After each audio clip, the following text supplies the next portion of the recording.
It's so good to see so many of you here today after the late night activities last night. So it looked like it was quite the event. And Randy, you got the theme continuing into the service today.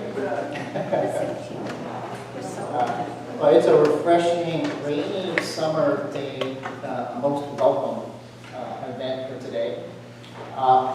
People were doing some floral trivia after last night, inspired by the trivia Mexicana.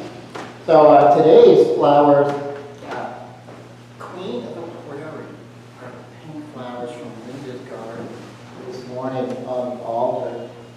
And on the rail are Canada lilies, which we discovered a few years back on our property. I'd never noticed them before. And they come out typically late July, early August. Obviously delightful. They're hard to get a photograph of. You almost have to get under them if you want to get a good shot. So that's the Canada lily. And on the altar, we have a Fiesta Mexicana flower. I'm not sure where you found those, Randy, but they're everywhere downstairs in our basement.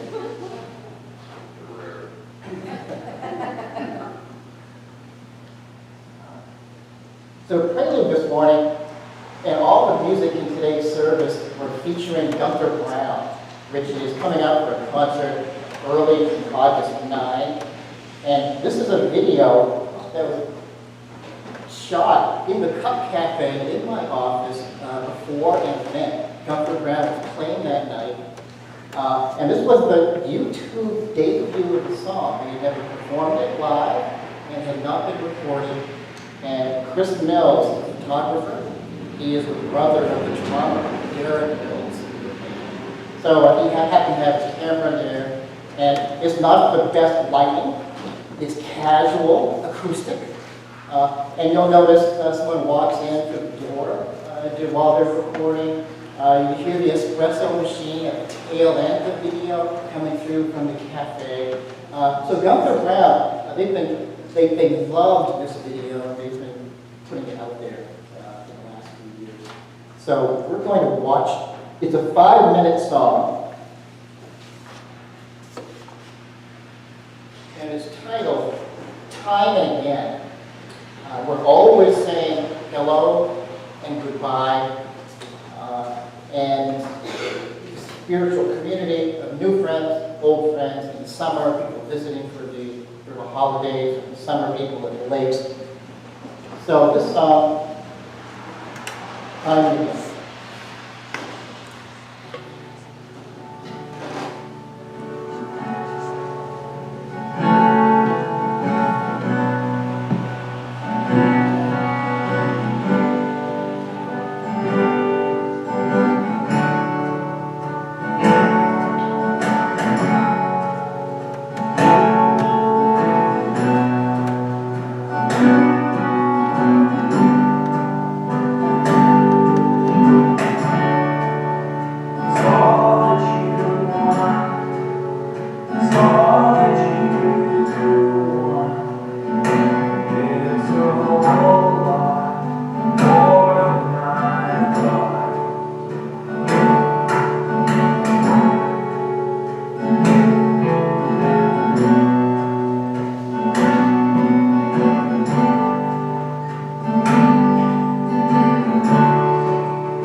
you hear the espresso machine?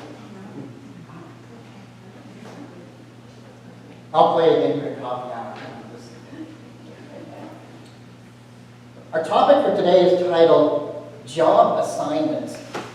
And no matter what that job might be, it's important to do it well, and hopefully it will be well received and fairly compensated. Part of the job description for leading a spiritual life is connecting to people and connecting to the divine. Both can certainly be challenging at times. And one of the best kept secrets is that when you do one, you can do both at the same time. This is what Kabir, the mystic Indian poet, has to say about seeking and connecting to the divine. If you are looking for me, I am in the next seat. My shoulder is against yours.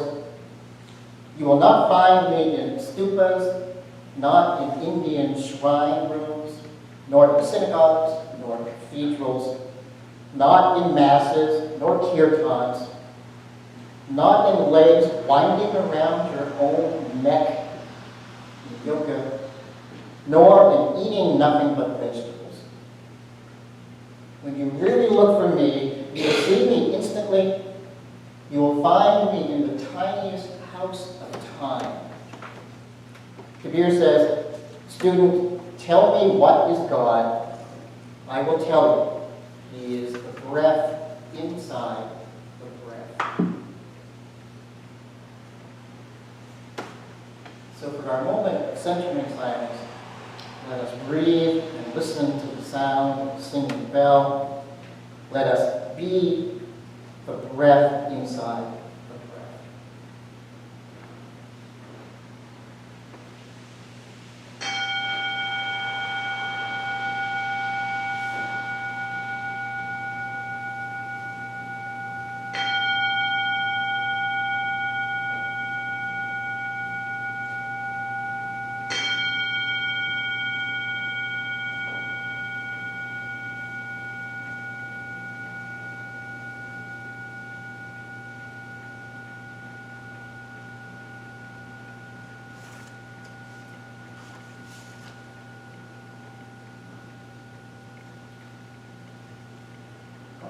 Chalice this morning. Emily, could you please light our chalice for us understanding? Don't light the cactus on fire.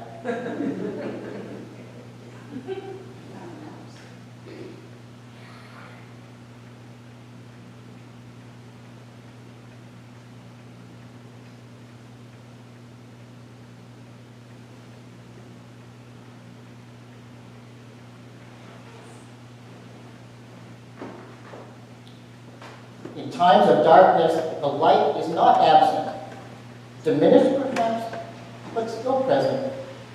We seek the light. And we also sing songs. Dave, please, if you would approach the organ bench.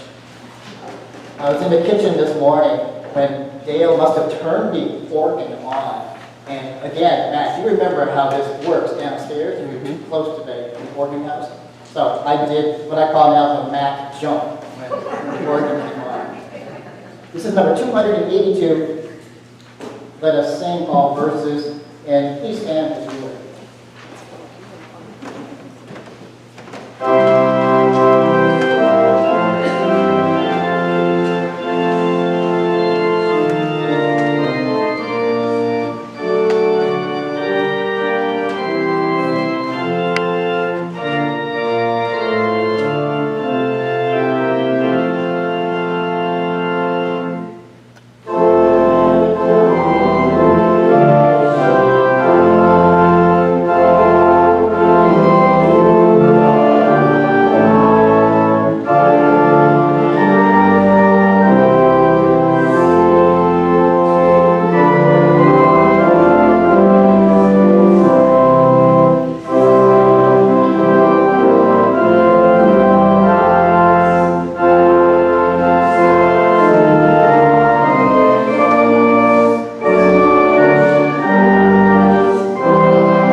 morning, you'll find in your bulletin on the opposite page, and it's a reading by Albert Kingley titled Great Ideas. And we'll alternate back and forth. Great ideas, it has been said, come into the world as gently as doves. Perhaps that then, if we listen attentively, we shall hear amid the uproar of empires and nations, a faint flutter of wings, the gentle stirring of a life and hope. Some will say that this hope lies in a nation, others in a human being. And I believe rather that it is awakened, revived, nourished by millions of solitary individuals whose deeds and works every day negate frontiers and cruise implications of history. As a result, there shines forth fleetingly the ever-threatened truth. That each and every person, on the foundation of their own sufferings and joys, builds for them all.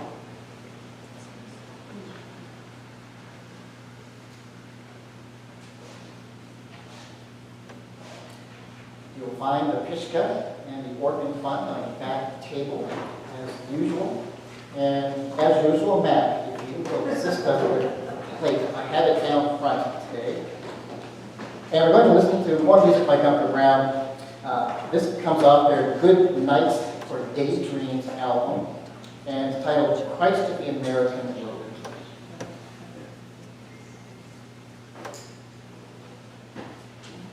Ira, could you run up back and turn on the Bluetooth? It looks like it's timed out, and I'll reset the playlist here.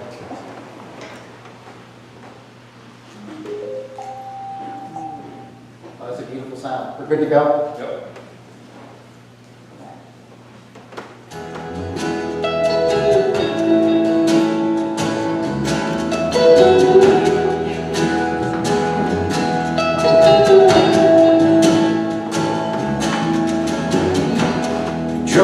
Talmadge to Tennessee, spreading something like the gospel, a cup of black coffee between his knees, just the cigarettes to talk to.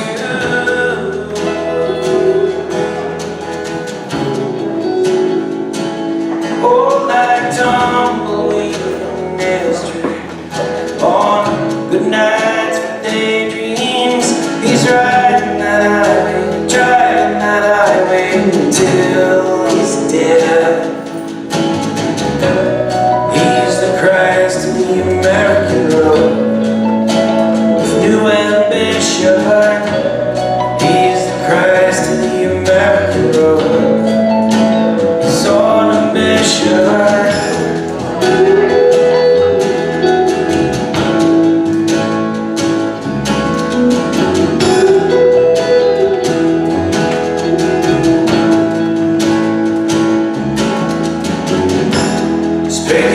Roadside girl, to show her pictures of his long lost world, and of a little boy who must be 10 by now.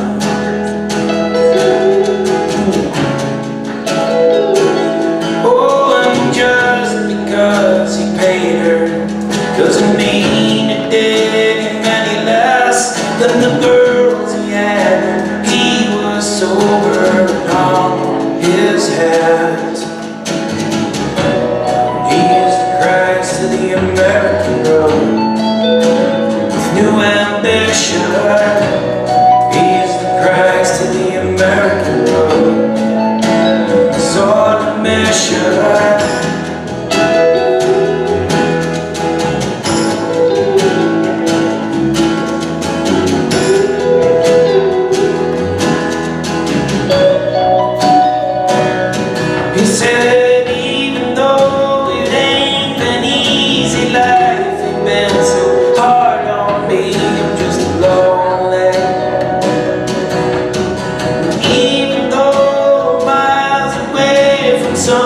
Someone call my home, it's not about me anymore.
So one of my first jobs was working at McDonald's here in Houlton when I was in high school.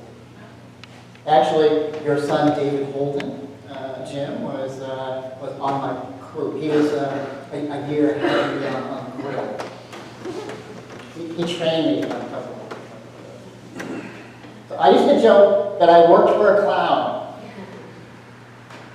Well, I flipped a lot of burgers during my shifts at Golden Arches. The most unusual and memorable job assignment I had while employed at McDonald's was serving as the handler or bodyguard of the Grimace during the July 4th parade in downtown Houlton. My sister and I were part of a PR team at McDonald's whose responsibilities included such tasks as hosting birthday parties. You remember the Ronald McDonald room downstairs?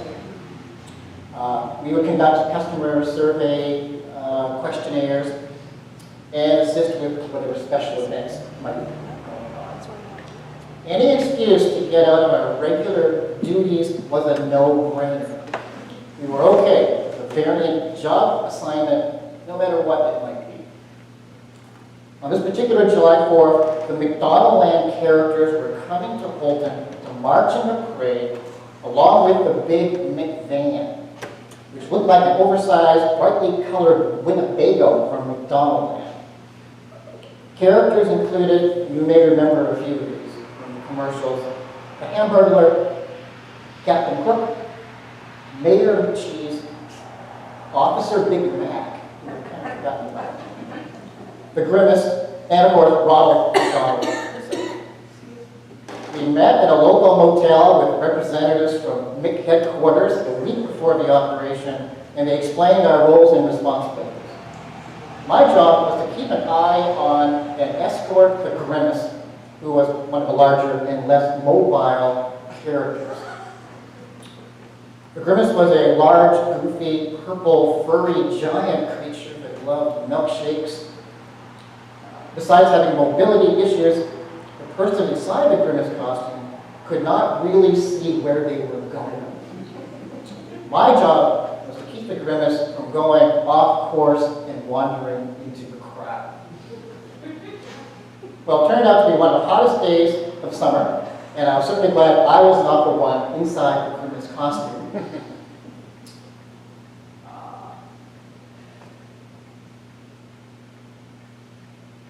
Lost my place. Okay, here we are. All I had to do was to keep the Grimace out of trouble.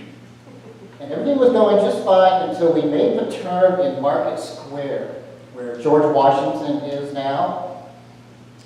This is the part of the parade where you have your biggest crowd, and suddenly I saw one of the Grimace's eyes pop out of his head and hit the pavement. I ran over as quickly as I could, picked it up, and wondered, what do I do now? One of the other handlers also saw what happened and alerted the McVan that we have a problem. This was something we had not prepared for in our parade orientation. All I could think of was some young child watching the parade being traumatized for life by seeing the Grimace lose his eyeball. By this time, the McVan had stopped, his back doors opened, and we ushered the one-eyed Grimace inside the McVan so volunteers could pop his eye back into the costume without being seen. Moments later, it seemed like much later, excuse me, the back doors of the McVan opened and out stumbles the Grimace, still overheated and disoriented, but at least he had two eyes back in his head.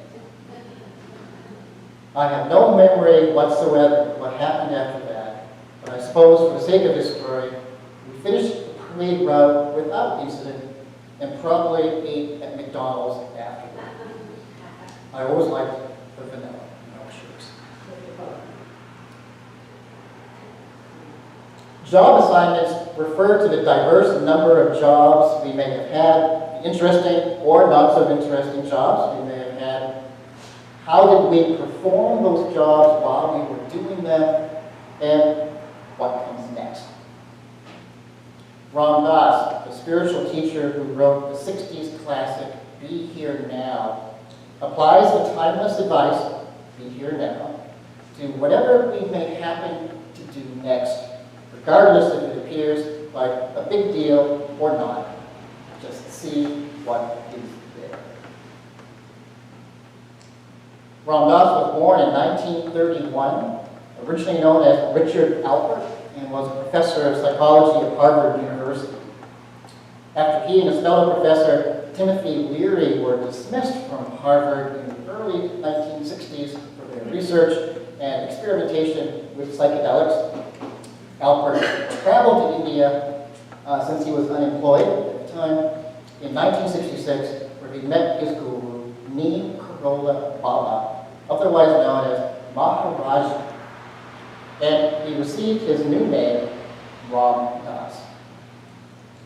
He spent 1 year in India where he trained with Hari Das Baba, learning yoga and transformational practices, or in his case, purification detox, which took him a while. All of this was training for his new life job assignment.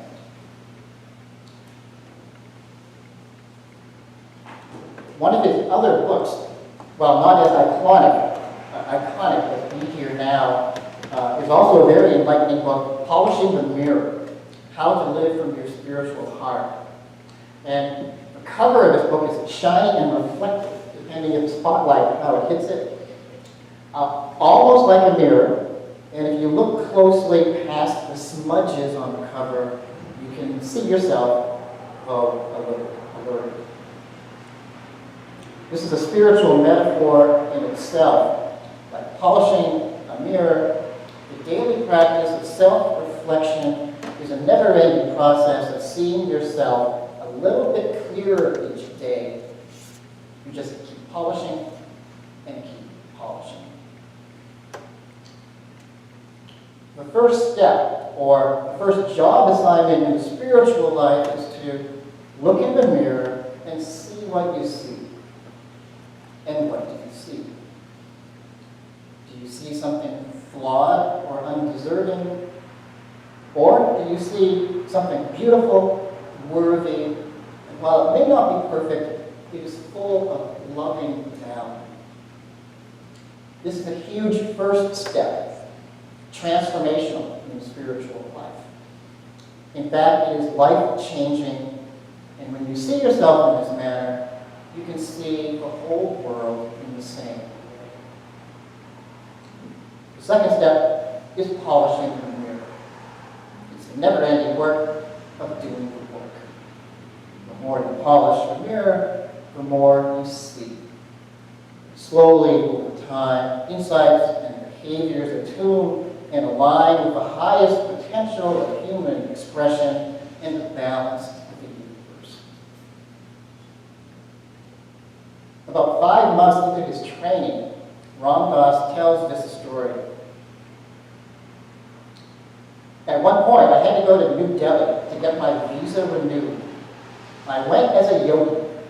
I had long hair and a long beard and mala, prayer beads, and I was wearing all white, just to keep cool in India, but also a sign of India. As I was walking barefoot through the center of New Delhi, I felt the Shakti, spiritual energy everywhere. And my newly acquired spiritual ego was along for the ride as well. I put in my visa application, collected mail from American Express. Then I went to a pure vegetarian restaurant for lunch. I was hungry, but I was trying to maintain my yogic purity. In India, they treat holy people with great respect. And if you're a white, holy man from the West, that's really very unusual in 1966. So I was doubly holy, and they were very respectful as they watched me eat my lunch. I had vegetarian special, and I ate very consciously and very yogically. At the end, they served a dessert that had 2 little English biscuits in it. I knew those weren't yogi food. I wanted to go buy the book, but there is still a very oral Jewish boy in me too. And he he wanted those cookies. So while I looked holy, I carefully edged the dish over and pushed the cookies into my bag. I looked as if I was thinking of something holy. I ate the biscuits in the alley outside. Then I went back up the mountains, an 8-hour bus ride, and as I entered the temple and bowed to Maharaji, I looked up at him and he said, "How did you like the biscuits?" It's hard to hide things from your guru. Greg Eisenberg, from Letting Go Is All We Have to Hang On To, says, "Transcending the illusion of the ego was easy. What's hard is not bragging about it." Or, "I'm a lifelong learner. I make new mistakes all the time." So continuing the story, Ram Dass says, although he knew I would have liked to stay with him, Maharaji, forever. In the early spring of 1967, Maharaji told me it was time for me to return to America. He said not to tell anyone about him. Interestingly enough, these are the same words that Jesus told his early disciples in the Gospel of Mark. In both cases, word got out and things were never the same. Ram Dass said, "I didn't feel ready." And I told him, I didn't feel pure enough. So he had me stand up, turn around and around, and he looked me up and down intently, and then looking into my eyes, he said, "I don't see any impurities. You can go." Before I left India, I was told that Maharaji had given an Ashirvad, or his blessing, for my book. I replied, "What's an Ashirvad? And what book?" I didn't start out planning to write a book, but write a book I did. And that book was. In his writings, Ram Dass speaks about 2 levels of consciousness that the spiritual practitioner is simultaneously operating on: the ego plane of consciousness or the soul plane. And a quote in today's bulletin, you'll see this is what he's talking about when he says you are simultaneously living your storyline, which is keeping your ground, remembering your zip code. That's the ego plane. And having your awareness free and spacious, not caught up in anything at all, just delighting in the rich details of this timeless moment with whatever you happen to be doing. That's the soul plane, being here now. On the ego plane, you are aware of individual qualities, storylines, and differences or two-ness. On the soul plane, you are aware of our common and overlapping universal qualities of everyone in the world and the world itself, or oneness. It's a real cosmic mind bender. Less self-reference as we go, more selfless reference. The ego plane can get caught in too much self-reference if we're not careful, and the soul plane helps us to see the larger picture and the larger reference context of our own life. I'd like to briefly comment on 4 different followers of Neem Karola Baba from the 1960s, each with a slightly different job assignment, but each connected at the same time to this soul plane of being. First is Ram Dass, whose book, Be Here Now, was his epic contribution. Second, Bhagavan Das, who was one of the main characters in Be Here Now, who actually coined the term. Ram Dass heard him say that. And he was also a regular guest at Linda's B&B when she was in New Paltz, New York. His job assignment was chanting, becoming an iconic character of 1960s in the United States, helping to bring East to the West. And there's a couple of movies. Third, Kabir Das, who Linda and I visited in our Woodstock to Woodstock to Woodstock tour I mentioned a couple of weeks ago. And in his case, his job assignment was an artist. In his home, a lot of watercolors of different images from India, and that was his offering to his teacher and to the world. And fourth, Krishna Das, a musician who appeared actually in Fredericton, New Brunswick for a concert a couple of years ago that several of us went to and attended. His job assignment was kirtan, music, holy singing, and teaching.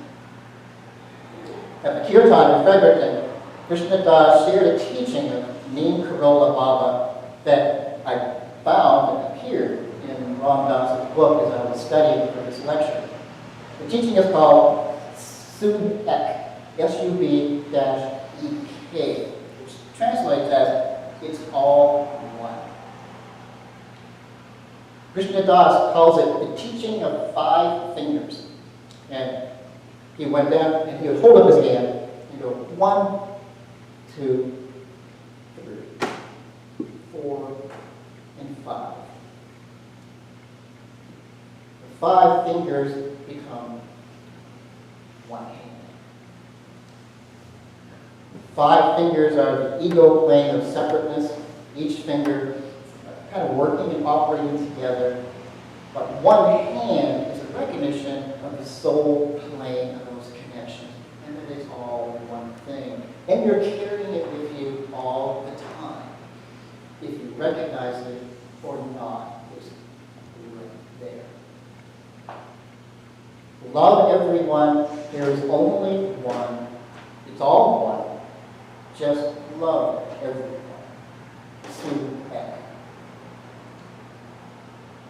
So today's talk on Be Here Now is similar in this way to last week's talk on Ringo's Peace and Love. In that both messages have become so overused and so what, that they may have lost some of their initial impact on the listener. But even if something is cliche, it still doesn't mean we should stop saying it or using it or doing it. We may just have to be more innovative or creative in how we use it and work it in. Be Here Now is, may I use the word, timeless. I'm going to keep on saying it and trying to practice it whenever I can. It's part of my everyday job assignment, no matter what that job might be. So going back to my job assignment in the beginning of the talk, keeping my eye on the grimace, I must say that I still feel good about that when I reflect on it. Number one, because it really was not anything about me. I was doing it for the kids who happened to be in the parade that day. I wasn't getting paid that much by the hour.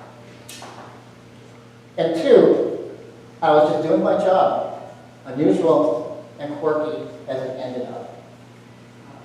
But it gives me a story to talk about 40 years later. And number 3, now I'm still looking for my next job assignment.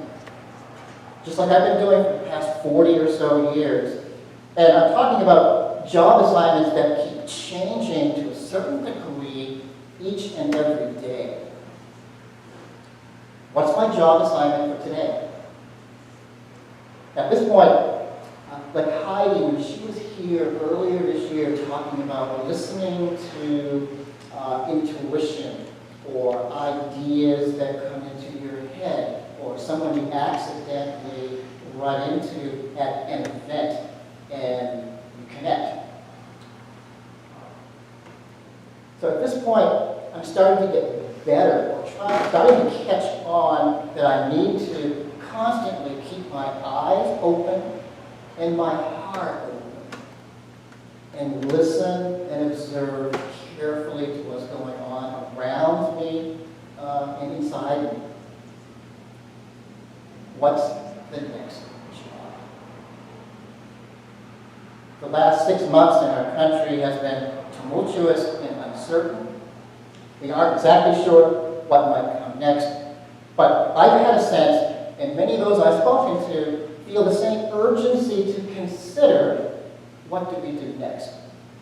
What is our next job assignment? What do we do as individuals? What do we do as members of our local community? What do we, as a religious organization in our area, the only UU church north of Bangor on this side of the border, these are the questions that we carry with us in the coming days. Let us work together, support and challenge each other as we move forward.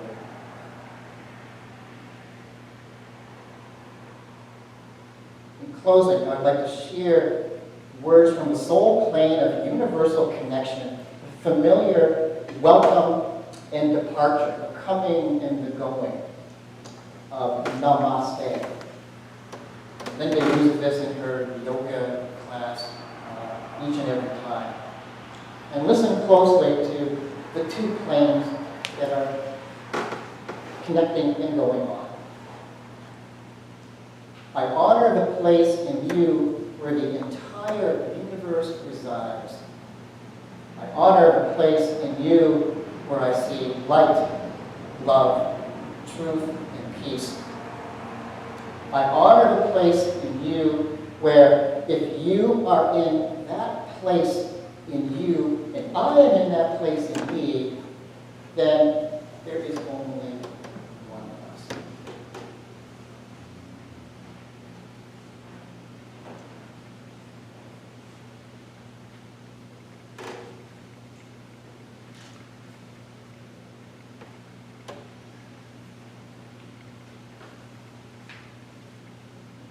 Even as we extinguish this chalice, and as we leave this place, we carry this light within us, a luminous sense of our own being, which is our truest nature, each one of us.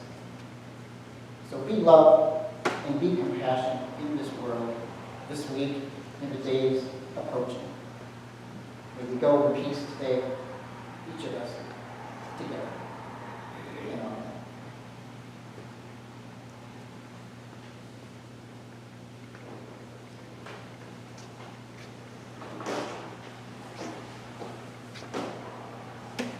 Singing bowl just one more time. And Cindy, if you would strike the wind chime at the same time I'm doing this. Go.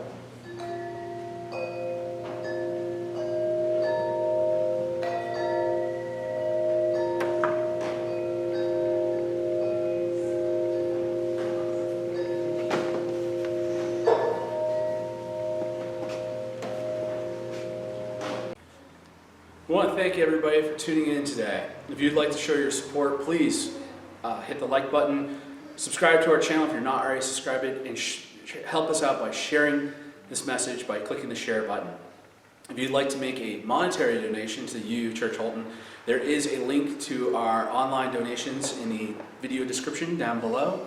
And again, thank you so much and have a blessed day.